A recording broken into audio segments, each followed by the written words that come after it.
Hey guys, Wade here from Disrupt Tutoring. It's always nice to join you. Today I'm going to be taking you through a question on number patterns which was taken from the November 2017 DBE exam.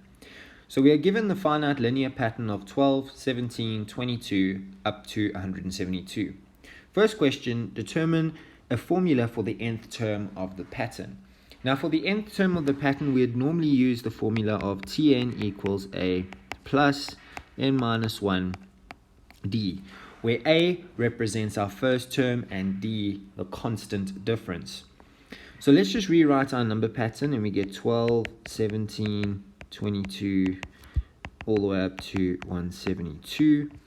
Now from this we can just quickly write that A is going to be equal to 12 because it's our first term. D is what we're looking for now. And to do that we're going to take T2 minus T1.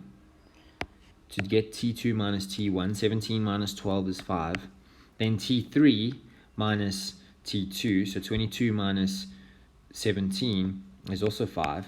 So now we have our constant difference of 5. So D equals 5.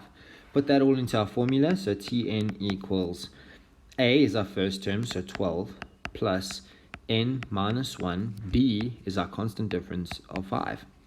We can then use the distributive law to simplify. And we get 12 plus 5n minus 5. Simplify that further and we're left with 5n plus 7. And that's our nth term. That gives you 2 marks, just like that.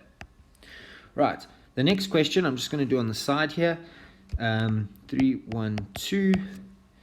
So this says calculate the value of T12. So we have T12 and then we substitute 12 into n's position. So if our formula is 5n plus 7, we're going to say 5 times 12 plus 7.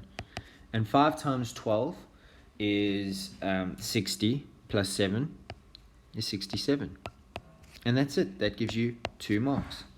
That's it for me, guys, but before I go, don't forget to send us your question and we'll respond with a personalized video just like this. But for more epic videos, you can also check out our website in the description below. Just a quick shout out to our sponsor, Prolog Solutions. For all your export and import solutions, check them out in the description below. Until next time, stay epic.